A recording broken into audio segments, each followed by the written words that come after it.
Bab 3. Tujuan Allah memberikan hukum Taurat. Setiap orang yang benar-benar mengerti kebaikan Allah langsung berlari kepada Dia ketika mereka mengalami masalah. Namun kebanyakan dari kita ketika kita mengalami masalah, dan khususnya jika kita tidak menjalani hidup yang saleh, kita berlari menjauhi Allah.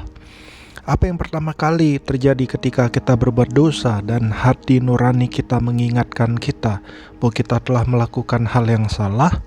Hal yang pertama yang terjadi kepada kebanyakan orang percaya ketika mereka berbuat dosa adalah mereka mulai merasa bersalah dan tertuduh, dan mereka mulai menghindari Allah. Mereka tahu mereka telah melanggar hukum Allah. Biasanya ketika seorang percaya tahu mereka telah melanggar hukum Taurat, mereka tidak ingin dikonfrontasi oleh Allah. Mereka takut Ia akan menolak mereka atau menimpakan hukuman yang mengerikan kepada mereka jika mereka menghampiri Dia. Jadi mereka melupakan pemahaman Alkitab mereka dan melewatkan waktu doa mereka. Mereka menghindari gereja dan umat Allah karena mereka takut dosa-dosa mereka akan tersingkap. Apakah Anda mengerti dengan apa yang saya katakan? Mungkin Anda mengenal seseorang yang berbuat dosa dan akhirnya berhenti pergi ke gereja. Atau mungkin saya sedang menggambarkan Anda ketika Anda berbuat dosa. Anda bahkan mungkin tidak cukup memikirkannya untuk mengucapkannya dengan kata-kata apa yang sebenarnya sedang terjadi. Tapi di dalam hati Anda takut untuk datang ke hadapan Allah. Anda takut dosa Anda tersingkap dan bahwa Allah akan menolak Anda sebagai seseorang, bahwa Ia tidak akan mendapati keberhargaan dalam hidup Anda. Kemudian ada bagian hukuman. Kebanyakan dari kita yang telah lahir baru tidak percaya Allah akan melemparkan kita ke neraka karena beberapa dosa. Tapi kita percaya Ia tidak akan terus bersekutu dengan kita, melindungi kita, atau menyediakan bagi kita. Kita berpikir pasti harus ada sikap merendahkan diri di dalam kotoran atau dipermalukan besar-besaran untuk membuat Allah tidak terlalu keras dengan kita. Sikap ini menjauhkan kita dari Allah. Dari mana sikap ini berasal? Hukum Taurat membawa penghukuman dan memberi kekuatan kepada dosa. Kita telah membahas bagaimana perjanjian lama bukanlah perwakilan yang tepat akan Allah, tapi itu jauh lebih dalam dari itu. Perjanjian lama adalah sebuah perjanjian yang lebih rendah daripada perjanjian baru. Seluruh kitab Ibrani membahas konsep ini secara rinci. Tetapi di sini ada beberapa ayat untuk menggambarkan maksud saya. Ibrani 8 ayat 6-7. Tetapi sekarang ia telah mendapat suatu pelayanan yang jauh lebih agung, karena ia menjadi pengantara dari perjanjian yang lebih mulia, yang didasarkan atas janji yang lebih tinggi. Sebab sekiranya perjanjian yang pertama itu tidak bercacat, tidak akan dicari lagi tempat untuk yang kedua. Ibrani 8 ayat 13. Oleh karena ia berkata-kata tentang perjanjian yang baru, ia menyatakan yang pertama sebagai perjanjian yang telah menjadi tua. Dan apa yang telah menjadi tua dan usang telah dekat kepada kemusnahannya. Ibrani 7 ayat 22. Yesus adalah jaminan dari suatu perjanjian yang lebih kuat. Perjanjian lama tidak dapat membuat segalanya sempurna, jadi Allah harus membawa sesuatu yang lebih baik. Ini adalah perjanjian baru yang dimeteraikan oleh penumpahan darah Yesus Kristus. Perjanjian baru membawa kemuliaan yang lebih besar bagi Allah daripada perjanjian lama. Perjanjian pelayanan yang memimpin kepada kematian terukir dengan huruf pada lolo batu. Namun demikian kemuliaan Allah menyertainya waktu ia diberikan. Sebab sekalipun pudar juga cahaya muka Musa begitu cermelang sehingga mata orang-orang Israel tidak tahan menatapnya, jika pelayanan itu datang dengan kemuliaan yang demikian, betapa lebih besarnya lagi kemuliaan yang menyertai pelayanan roh. Sebab jika pelayanan yang memimpin kepada penghukuman itu mulia, betapa lebih mulianya lagi pelayanan yang memimpin kepada pembenaran. Sebenarnya apa yang dahulu dianggap mulia jika dibandingkan dengan kemuliaan yang mengatasi segala sesuatu ini sama sekali tidak mempunyai arti. Sebab jika yang pudar itu disertai dengan kemuliaan, betapa lebihnya lagi yang tidak pudar itu disertai kemuliaan. 2 Korintus 3 ayat 7-11. Perikop ini juga mengatakan perjanjian lama memimpin kepada kematian dan penghukuman. Hai maut, di manakah kemenangan mautmu? Hai maut, di manakah sengatmu? Sengat maut ialah dosa dan kuasa dosa ialah hukum Taurat. 1 Korintus 15, 55-56. Dan perikop ini berkata bahwa hukum Taurat perjanjian lama memberi kekuatan pada dosa. Kebenaran yang sedang kita lihat di sini adalah jika bukan karena hukum Taurat perjanjian lama yang dibawa masuk melalui Musa, dosa tidak akan memiliki kekuatan untuk membinasakan kita. Saya tahu ini mungkin menantang teologi Anda, bahkan ini membuat segalanya bergoncang dalam diri Anda. Tapi kita harus menyelaraskan diri dengan berapa kebenaran untuk menyelaraskan hukum Taurat perjanjian lama dengan kasih karunia, kasih dan pengampunan perjanjian baru. Jika demikian, apakah yang hendak kita katakan? Apakah hukum Taurat itu dosa? Sekali-kali tidak. Sebaliknya, justru oleh hukum Taurat aku telah mengenal dosa, karena aku juga tidak tahu apa itu keinginan. Kalau hukum Taurat tidak mengatakan jangan mengingini, tapi dalam perintah itu dosa mendapat kesempatan untuk membangkitkan di dalam diriku rupa-rupa keinginan. Sebab tanpa hukum Taurat dosa mati. Dahulu aku hidup tanpa hukum Taurat, akan tetapi sesudah datang perintah itu dosa mulai hidup. Sebaliknya aku mati, dan perintah yang seharusnya membawa kepada hidup ternyata bagiku justru membawa kepada kematian. Roma 7 ayat 7-10.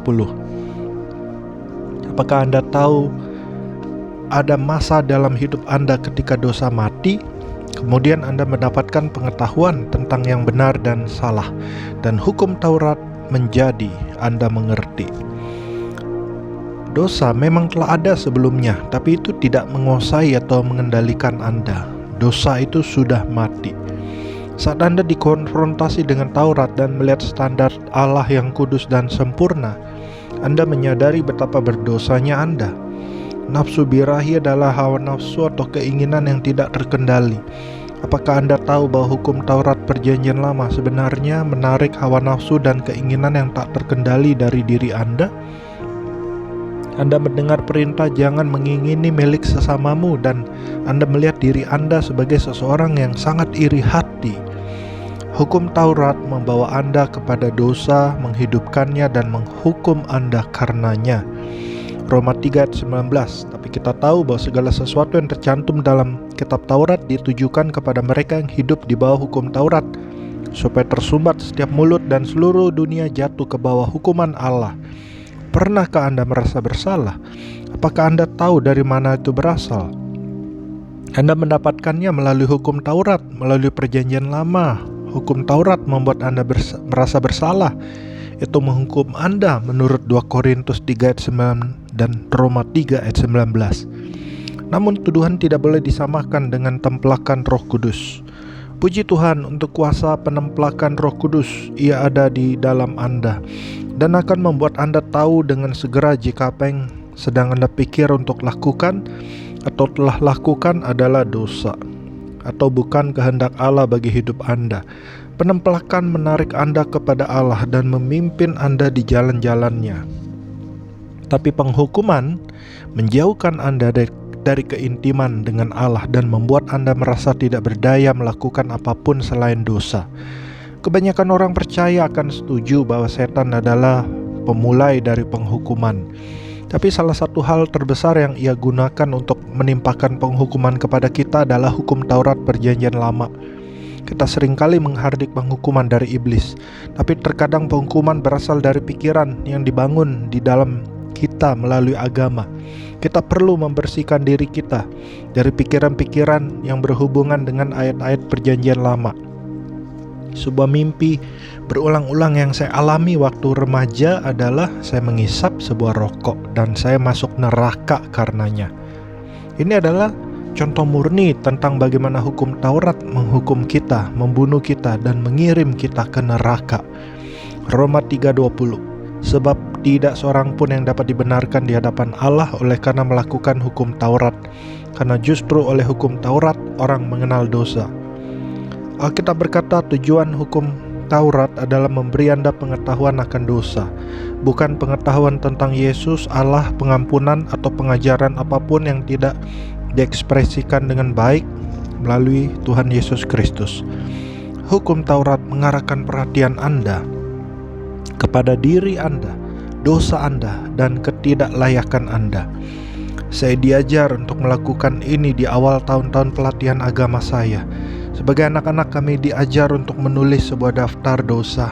Mereka akan memberi Anda selembar kertas dan Anda harus menuliskan semua dosa yang pernah Anda lakukan.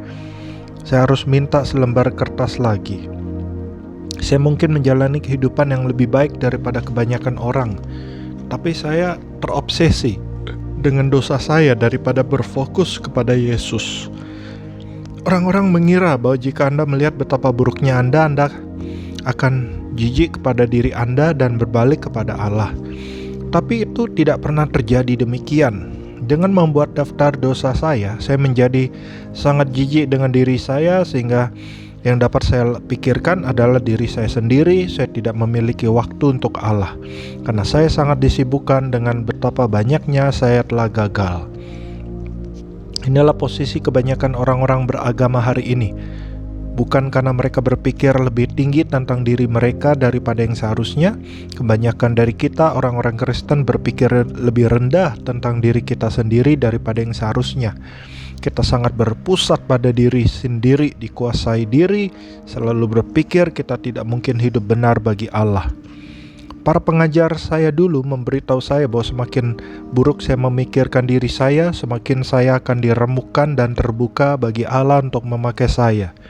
Tapi itu bukanlah penekanan perjanjian baru. Alkitab berkata dalam Filemon 1 ayat 6, "Dan aku berdoa agar persekutuanmu di dalam iman turut mengerjakan pengetahuan akan yang baik di antara kita untuk Kristus." Itu adalah mengakui apa yang telah Yesus lakukan di dalam diri Anda. Mengalami kasih Allah dan hati yang bersyukur untuk apa yang telah Allah kerjakan bagi Anda yang membuat Anda efektif. Itulah cara perjanjian baru melakukannya. Tapi hukum Taurat perjanjian lama membuat kita sadari diri. Itu membuat kita memfokuskan perhatian kita pada diri kita dan dosa kita. Kita sangat dipenuhi dengan betapa bersalahnya kita. Kita terhukum, kita berada di bawah pelayanan yang memimpin kepada kematian, dan itu sama sekali menghancurkan kita secara rohani dan emosi. Hukum Taurat dan iman. Anda mungkin berpikir, siapa yang peduli dengan perjanjian lama? Saya tidak memberikan pengorbanan darah. Saya tidak membunuh kambing domba. Saya tidak ada di bawah perjanjian lama. Tapi saya berjanji kepada Anda, teologi, pemikiran, dan sikap-sikap Anda mungkin dipengaruhi oleh perjanjian lama pada tingkat tertentu. Anda mungkin tidak mempersembahkan domba dan kambing, tapi Anda mungkin mempersembahkan pekerjaan dari pengorbanan diri dan penghukuman diri untuk menebus dosa dan rasa bersalah Anda.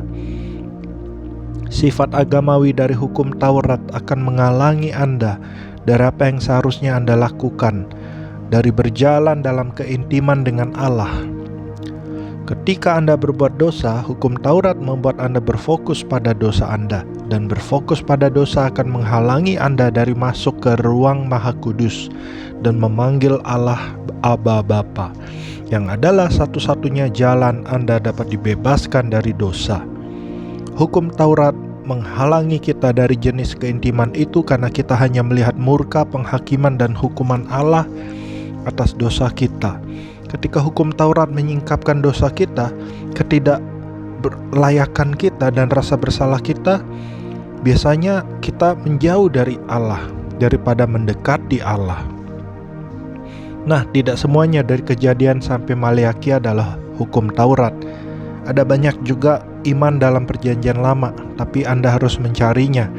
Ini karena perjanjian lama pada dasarnya sebuah pelayanan kepada hukum Taurat, dan Alkitab berkata, jadi mereka yang hidup dari iman, mereka lah yang diberkati bersama-sama dengan Abraham yang beriman itu. Karena semua orang yang hidup dari pekerjaan hukum Taurat berada di bawah kutuk, sebab ada tertulis, Terkutuklah orang yang tidak setia melakukan segala sesuatu yang tertulis dalam kitab hukum Taurat, dan bahwa tidak ada orang yang dibenarkan di hadapan Allah karena melakukan hukum Taurat adalah jelas, karena orang yang benar akan hidup oleh iman. Tetapi dasar hukum Taurat bukanlah iman. Galatia 3, 9-12. Saya senang Paulus berkata bahwa bukan aku. Saya akan mengalami masalah dengan orang-orang agamawi karena berkata dasar hukum Taurat bukanlah iman. Tuliskan bersama-sama dengan Roma 14 ayat 23 yang berkata, dan segala sesuatu yang tidak berdasarkan iman adalah dosa. Dan Anda dapat melihat bahwa seorang percaya perjanjian baru yang berusaha menyenangkan Allah dengan hidup di bawah perjanjian lama tidak berada dalam iman dan sebenarnya ada dalam dosa. Apakah Anda tahu bahwa berusaha melayani Allah dengan cara yang sama seperti yang dilakukan Raja Daud atau Elisa adalah dosa bagi orang percaya perjanjian baru? Dan segala sesuatu yang tidak berdasarkan iman adalah dosa, dan hukum Taurat perjanjian lama bukanlah iman. Ada 4 kitab perjanjian baru yang ditulis untuk satu tujuan, yaitu berusaha memperbarui pikiran kita dari melayani Allah di bawah hukum Taurat perjanjian lama. Seluruh kitab Roma, Ibrani, dan Galatia, dan mayoritas kitab Efesus. Secara umum, semua surat Paulus membahas ini dengan tegas. Kitab Roma ditulis untuk memperbarui pikiran orang-orang dari hukum Taurat dan perbuatan perjanjian lama, pembenaran oleh perbuatan dan usaha manusia. Kitab Ibrani sangat menekankan bahwa kita mengakui Yesus telah meniadakan segala sesuatu di dalam perjanjian lama. Yesus sekarang adalah imam besar kita dan kita tidak beroperasi di bawah pengorbanan darah lembu jantan dan kambing, tapi dibebaskan oleh penumpahan darahnya yang tidak berdosa. Gereja telah menerima kebenaran bahwa kita tidak lagi mengorbankan binatang, tapi Alkitab juga melanjutkan mengatakan bahwa kita tidak lagi beroperasi di bawah sistem hukum Taurat yang sama itu, di mana hati nurani kita harus menghukum kita. Roma 8 ayat 1. Demikianlah sekarang tidak ada penghukuman lagi bagi mereka yang ada di dalam Kristus Yesus.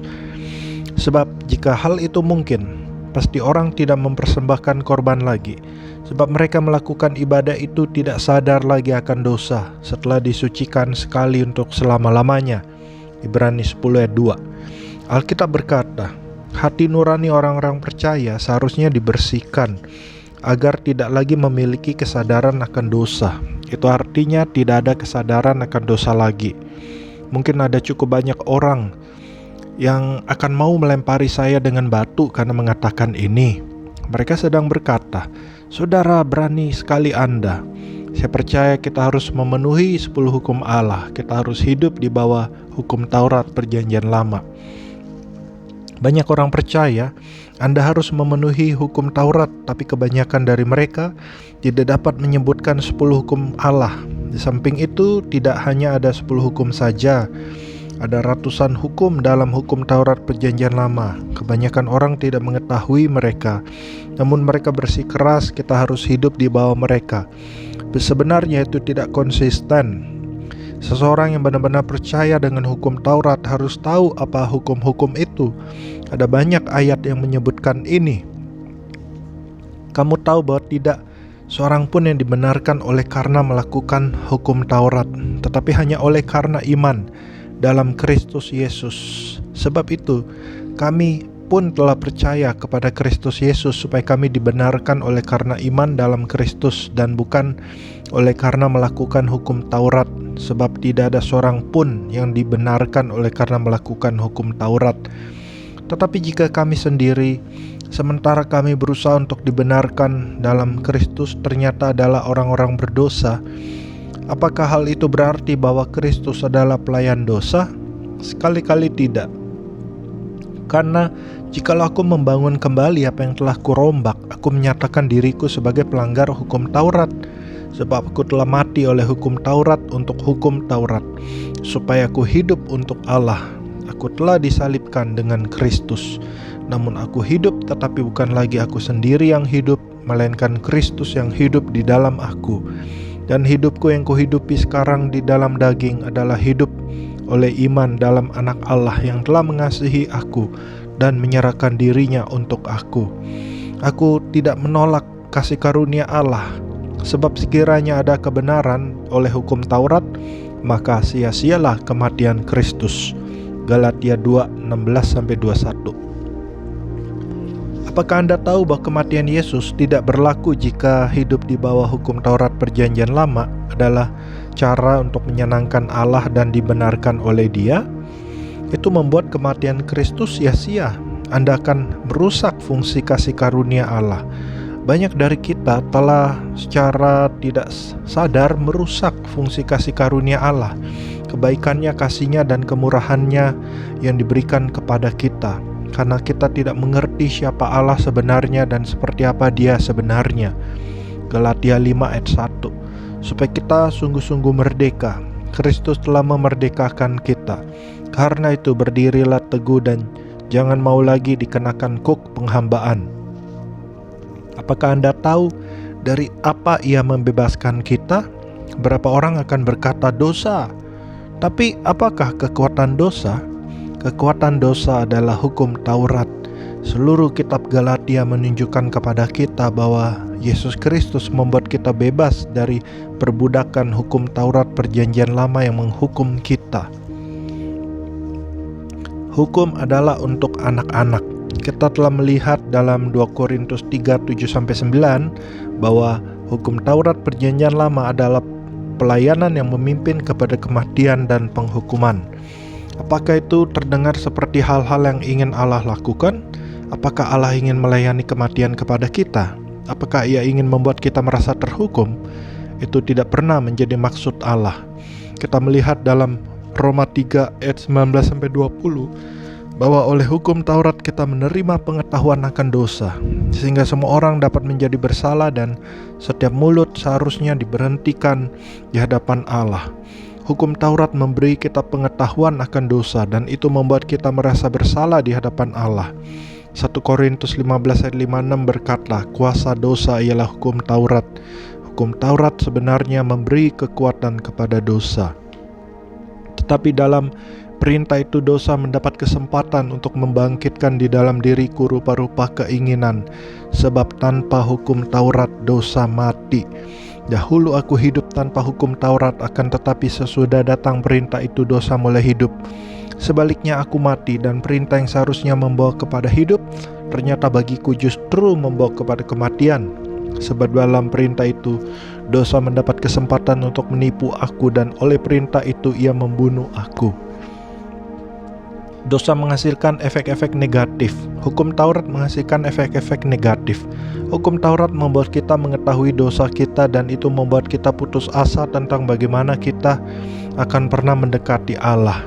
Allah tidak ingin memberi pengetahuan penuh akan dosa, tapi karena Ia tidak menyingkapkan murkanya atas dosa, manusia membenarkan dosa mereka. Mereka tidak mengerti betapa mematikannya dosa dan karena itu mereka menerimanya. Mereka menjalani hidup yang tanpa kendali dan karena itu setan menguasai umat manusia. Sampai Yesus datang ke bumi, Allah harus menaruh kendali sementara atas dosa untuk menghalanginya bertambah banyak, menguasai dan menghancurkan umat manusia. Ia menambahkan hukum Taurat Perjanjian Lama karena melimpahnya pelanggaran, tapi hanya sebagai tindakan sementara sampai Yesus datang. Allah tidak benar-benar ingin kita mengetahui betapa buruknya kita, tapi Ia harus memakai hukum Taurat untuk mengendalikan dosa, karena orang-orang telah menjadi tertipu untuk berpikir bahwa dosa adalah hal yang diperbolehkan. Efek buruk lainnya tentang tidak adanya hukum Taurat adalah Allah tidak sepenuhnya menghakimi dosa. Halilintar tidak menyambar orang-orang setiap kali mereka melakukan dosa, karena apa yang tampaknya adalah sikap kurang serius terhadap dosa. Orang-orang berpikir, ya aku seharusnya tahu, aku akan membuat sebuah resolusi tahun baru, aku tidak akan memukul istriku lagi, aku tidak akan minum lagi. Mereka akan memperbaiki hidup mereka dan mulai percaya kepada kebaikan mereka sendiri yang akan membuat mereka berkata, Ya, aku cukup baik, aku benar-benar sangat baik sekarang. Aku rasa aku akan masuk surga. Mereka tidak mempertimbangkan keseriusan dari dosa yang masih mereka miliki dalam hidup mereka. Hari ini kita mendengar hal yang sama. Orang-orang sedang berkata, bagaimana bisa Allah yang penuh kasih mengirim orang-orang ke neraka? Allah akan menerima orang-orang, entah mereka dalam orang Muslim, Hindu, Buddha, atau apapun, tidak masalah. Selama mereka melakukan yang terbaik yang mereka bisa, Allah akan menerima mereka. Itu bukan kebenaran, itu adalah penipuan. Tanpa hukum Taurat, umat manusia mulai berpikir, ya, lakukan saja yang terbaik yang Anda bisa dan Allah akan menerima Anda. Mereka tidak mengerti betapa mematikannya dosa karena Allah tidak menghukumnya. Jadi Allah mulai menyingkapkan murkanya yang sebenarnya atas dosa dengan memberikan hukum Taurat. Tujuan Allah memberi kita hukum Taurat adalah sama dengan melatih anak. Anda tidak bisa memanggil seorang anak yang berusia 2 tahun dan membuatnya mentaati Anda dengan memberitahukannya. Dengar Joni, alasan kau tidak seharusnya mengambil mainan dari adikmu adalah karena Allah berkata kita harus berbagi. Allah berkata kita harus memberi dan melakukan kepada orang lain sama seperti engkau ingin mereka lakukan terhadapmu. Jadi setiap kali kau mengambil mainan dari adikmu, kau sebenarnya sedang mencuri darinya. Kau sedang mentaati iblis, dan setiap kali kau mentaati iblis, kau sedang memberinya akses ke dalam hidupmu. Kau sedang belajar jalan-jalan iblis. Dan jika kau terus berlanjut dalam jalan tersebut, ketika kau berusia 20 tahun, hal itu akan membuatmu dipecat dari pekerjaanmu, menghancurkan pernikahanmu. Kau akan memiliki semua masalah-masalah ini dan kau tidak akan pernah menjadi apapun. Jika Anda mulai menjelaskan sesuatu seperti itu kepada seorang anak berusia 2 tahun, ia hanya akan menatap Anda. Ia tidak mengerti semua pemikiran yang rumit itu. Ia tidak mengerti Allah, ia tidak mengerti iblis, ia tidak mengerti melawan iblis. Ia tidak mengerti roh-roh jahat, ia tidak mengerti semuanya itu. Jadi apa yang Anda lakukan?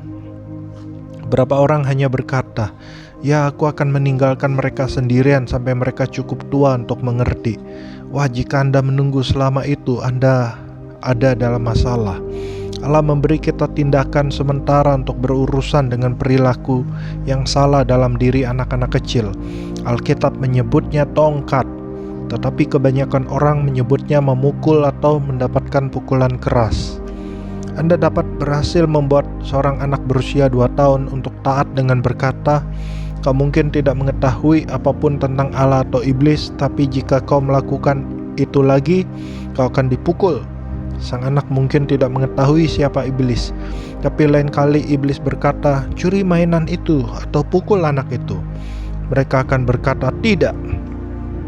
Mereka akan melawan iblis. Anda akan membuat mereka melawan dosa.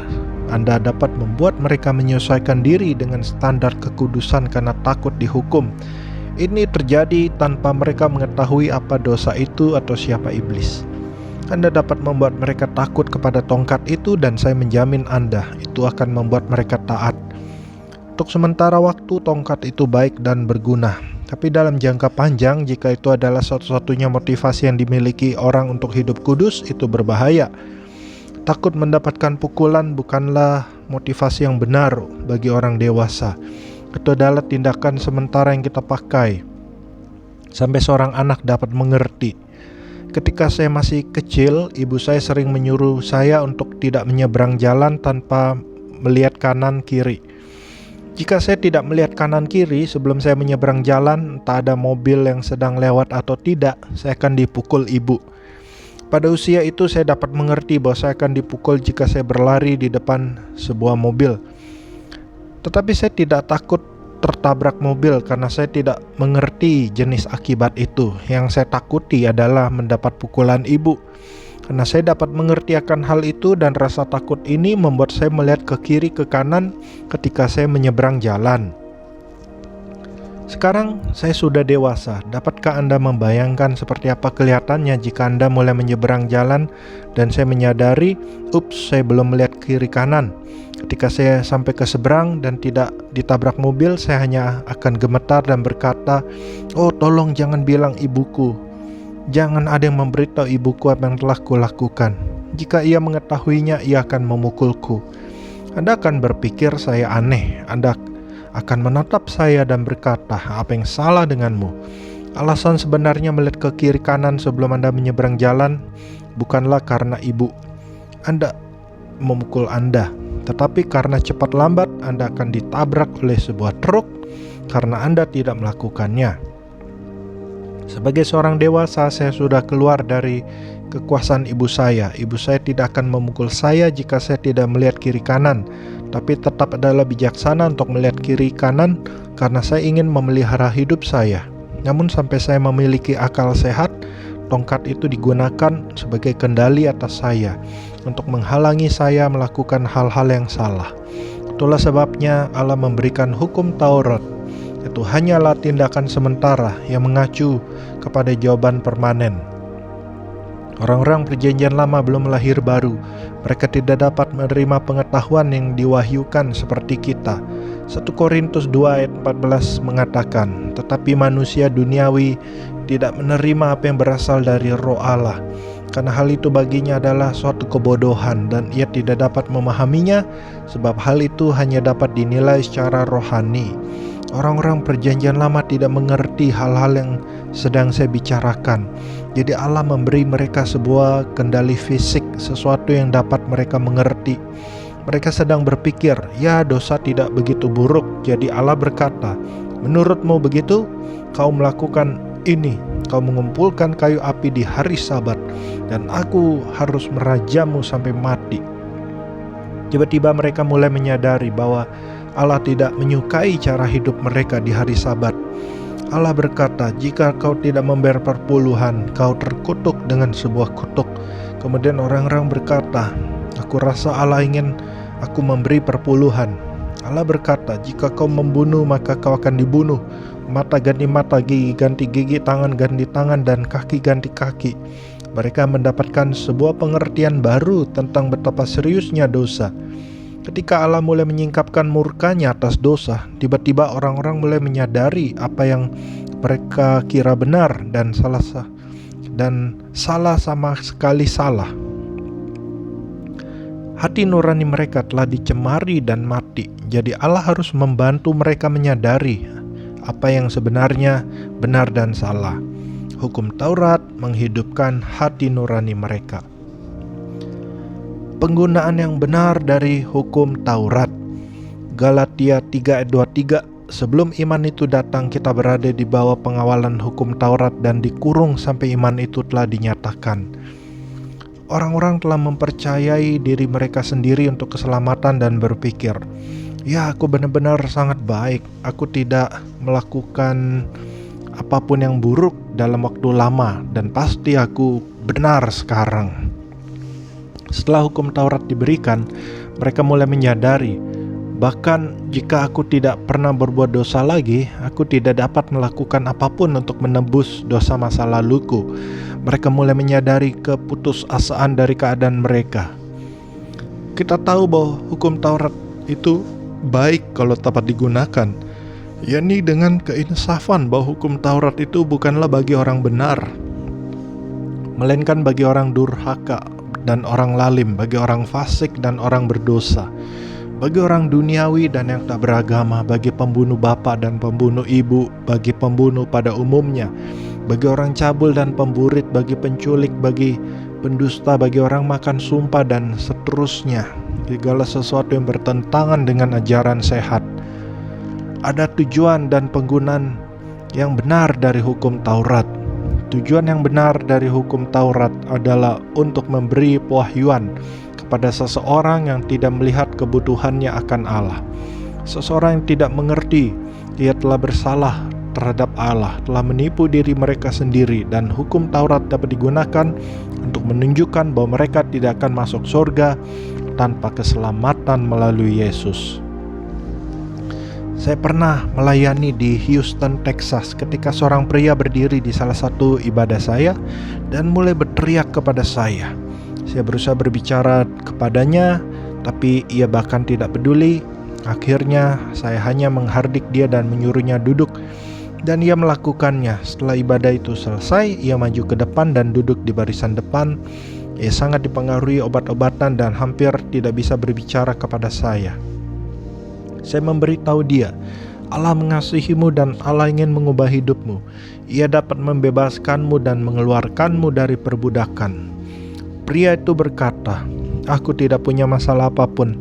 Aku tidak terikat apapun. Segala sesuatunya baik-baik saja denganku. Semuanya baik-baik saja. Saya dapat mengetahuinya dengan melihat pria itu. Jadi saya berkata, dengar, Allah sendiri dapat datang dan hidup di dalammu dan membebaskanmu. Ia menjawab, aku adalah Allah. Allah ada di langit-langit. Allah ada di lantai. Ia menganggap Allah sebagai suatu kekuatan dan konsep, bukan sebagai pribadi. Ia berkata, aku tidak memiliki dosa apapun. Dosa itu relatif. Pria ini telah mengeraskan hati dan menipu dirinya sendiri sampai pada titik di mana ia bahkan tidak mengerti standar Allah yang sempurna. Saya harus mulai melayaninya dengan kasih, berusaha menggunakan kebaikan Allah untuk menuntun dia kepada pertobatan. Tapi pria ini begitu tertipu sehingga hati nuraninya tidak terhubung. Ia tidak dapat mengenali standar yang sejati dari benar dan salah. Ketika saya melihat itu, saya mulai menggunakan hukum Taurat atas dia. Saya mengambil firman Allah dan saya mulai menunjukkan dosanya kepada dia. Saya mulai menegur dia dari berbagai sisi. Kau debu tanah, kau pikir kau benar, tapi sebenarnya tidak. Kau tidak memiliki kuasa apapun. Kau tidak memiliki sukacita apapun. Saya mulai menunjukkan segala hal-hal buruk di dalam dirinya. Hawa nafsu, ketamakan, iri hati, dan semua dosa yang Tuhan benci. Saya menggunakan firman Allah untuk menegur dia dan menunjukkan kepadanya bahwa ia memerlukan seorang juru selamat, bahwa ia akan langsung ke neraka kecuali Allah campur tangan dalam hidupnya. Dan coba tebak, hukum Taurat menyingkapkan semua penipuan itu. Saat hukum Taurat muncul, hati nurani akan kembali pada standar yang benar.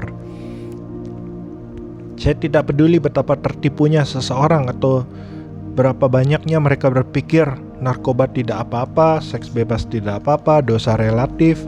Anda gunakan hukum Taurat kepada mereka dengan cara yang benar, dan saya menjamin mereka akan melihat dosa mereka. Tuhan akan menghancurkan semua penipuan dan membuat hati nurani mereka bekerja kembali dengan benar. Penggunaan yang salah dari hukum Taurat. Tujuan dari hukum Taurat adalah untuk menunjukkan kepada kita kebudahan kita akan Allah. Hukum Taurat sama sekali tidak bisa menghasilkan hubungan dengan Dia yang kita butuhkan. Inilah di mana banyak orang telah melewatkannya. Setelah menjadi tertemplak dengan dosa-dosa mereka, mereka mulai berusaha mendapatkan hubungan yang benar dengan Allah dengan berusaha memenuhi hukum Taurat. Hukum Taurat Perjanjian Lama masih penuh dengan jangan. Orang-orang menerjemahkan mereka. Allah mengatakan kepadaku apa yang harus kulakukan untuk mendapatkan hubungan dengan Dia sekarang. Jika aku terus menguduskan hari Sabat, jika aku menghormati ayah ibuku, jika aku tidak membunuh, jika aku tidak mencuri, jika aku tidak mengucapkan saksi dusta dan semua hal-hal ini, maka aku akan baik-baik saja dengan Allah. Tidak, itu bukanlah yang Allah ajarkan. Allah tidak memberi hukum Taurat agar Anda dapat memenuhinya dan membuat Anda layak masuk surga. Karena tak seorang pun yang dapat memenuhi seluruh hukum Taurat. Roma 3:23 berkata, karena semua orang telah berbuat dosa dan telah kehilangan kemuliaan Allah. Tak seorang pun yang bisa memenuhi hukum Taurat kecuali Yesus. Allah tidak memberikan hukum Taurat agar dengan memenuhinya Anda dapat memperoleh jalan menuju surga. Sebaliknya, Allah memberi hukum Taurat untuk menunjukkan kepada Anda betapa tidak ada harapannya Anda. Itu adalah untuk menunjukkan betapa berdosanya Anda, sehingga Anda akan berhenti mempercayai diri Anda sendiri dan mencari Dia untuk keselamatan. Agama mengkhotbahkan hukum Taurat. Agama berkata bahwa kecuali Anda datang ke gereja dan mengikuti sebuah daftar peraturan eksklusif, Allah tidak akan menjawab doa-doa Anda dan Anda tidak akan pernah sampai ke sorga. Tapi itu tidak benar. Tak seorang pun dari kita akan dilahirkan kembali karena kita yakin kita tidak hidup benar sebelum lahir, kita lahir baru. Hukum Taurat Perjanjian Lama tidak diberikan, sehingga dengan memenuhinya Anda dapat memperoleh hubungan dengan Allah. Itu diberikan untuk menunjukkan kepada Anda pengetahuan akan dosa Anda, menghukum Anda dan menghancurkan harapan apapun karena mempercayai diri Anda sendiri untuk memperoleh keselamatan. Hukum Taurat adalah seperti sebuah bendera merah. Jika Anda dapat membayangkan seekor banteng berbaring di sebuah lapangan dan berkata, Aku telah memperlakukan semua orang dengan kejam. Aku seharusnya tidak seperti ini. Aku seharusnya tidak menyerang siapapun yang datang melewati lapangan ini. Jadi aku akan berubah. Aku tidak akan kejam lagi. Aku akan bersikap penuh kasih terhadap semua orang. Jadi banteng itu hanya berbaring di sana di rumput, mengunyah makanannya dan berpikir ia telah berubah. Tapi hanya karena ia berpikir ia telah berubah, bukan berarti ia telah berubah. Coba aja Anda lewat dan banteng itu hanya melihat Anda. Ia tidak menyerang Anda atau melakukan apapun, tapi keluarkanlah sebuah bendera merah dan mulailah melambaikannya di hadapan wajahnya. Dan tiba-tiba sifat dasar banteng itu muncul di dalam dirinya dan ia mulai menyerang Anda. Apakah bendera merah itu membuat banteng itu galak? Tidak. Apa yang dilakukan bendera itu hanyalah menarik keluar apa yang telah ada di dalam dirinya. Jika seseorang telah ditipu adalah berguna untuk menarik keluar hal negatif dari dalam diri mereka. Jika mereka berpikir mereka tidak bermasalah dengan menjalani hidup yang berdosa, keluarkan hukum Taurat dan lambaikan di hadapan mereka. Saya ingat sebuah contoh ketika saya tahu sesuatu ada yang salah di antara kami dan beberapa orang yang dengannya kami berhubungan. Jamie dan saya telah berdoa dan akhirnya di hari terakhir kami bersama dengan mereka. Kami hanya sepakat bersama-sama bahwa masalah itu akan muncul ke permukaan. Jadi kami dapat berurusan dengan itu. Tahukah Anda apa yang terjadi? Seorang wanita marah kepada saya dan mulai berkata saya adalah iblis. Ia benar-benar marah besar. Setan berusaha membunuh dia hari itu dan itu adalah adegan yang mengerikan. Tapi bagus hal-hal negatif itu keluar karena mereka dapat berurusan dengan itu. Itu baik karena mereka telah ada di bawah penipuan. Teman-teman kami ini tidak mengerti apa yang sedang terjadi secara rohani. Tapi ketika mereka melihat betapa jahatnya wanita itu terhadap saya, mereka menyadari ada sesuatu yang salah dengan dia dan bukan saya. Kami menyelesaikannya dengan melayani dia dan kami melihat semua orang-orang itu dibebaskan. Kami memiliki teman-teman yang baik pada hari ini. Hukum Taurat digunakan Allah dalam Perjanjian Lama untuk menunjukkan manusia masalah mereka, dosa, dan untuk menunjukkan tiadanya harapan dari keadaan itu. Ini dijelaskan kepada kita dalam Perjanjian Baru. Dan kita melihat bagaimana Allah masih akan memakai hukum Taurat hari ini jika ia harus melakukannya. Adalah suatu beban yang mengerikan untuk hidup di bawah hukum Taurat Perjanjian Lama. Tapi itu adalah yang terbaik yang dapat Allah berikan di masa itu. Berapa orang mungkin berkata, tunggu dulu, kau pikir Allah tidak dapat memperkenalkan Perjanjian Baru waktu itu? Itulah persisnya yang sedang saya katakan. Alkitab berkata bahwa Yesus dilahirkan dalam kegenapan waktu. Lihat Galatia 4 ayat 4. Yesus dilahirkan segera setelah mungkin baginya untuk datang sebagai juru selamat umat manusia. Banyak nubuatan harus digenapi. Hal-hal tertentu harus terjadi dan Allah harus berurusan dengan umat manusia dan dosa dengan cara sementara oleh hukum Taurat.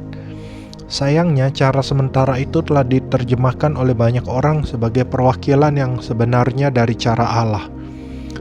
Mereka pikir hukum Taurat adalah cara Allah yang sebenarnya untuk berurusan dengan manusia, tapi itu tidak benar. Dari sejak Adam dan Hawa berdosa, dan lama setelah umat manusia diusir dari Taman Eden, Allah menunjukkan kemurahannya terhadap manusia dan berusaha membuat mereka datang kepada pertobatan hanya dengan kebaikannya, selalu menunjuk kepada juru selamat yang akan datang.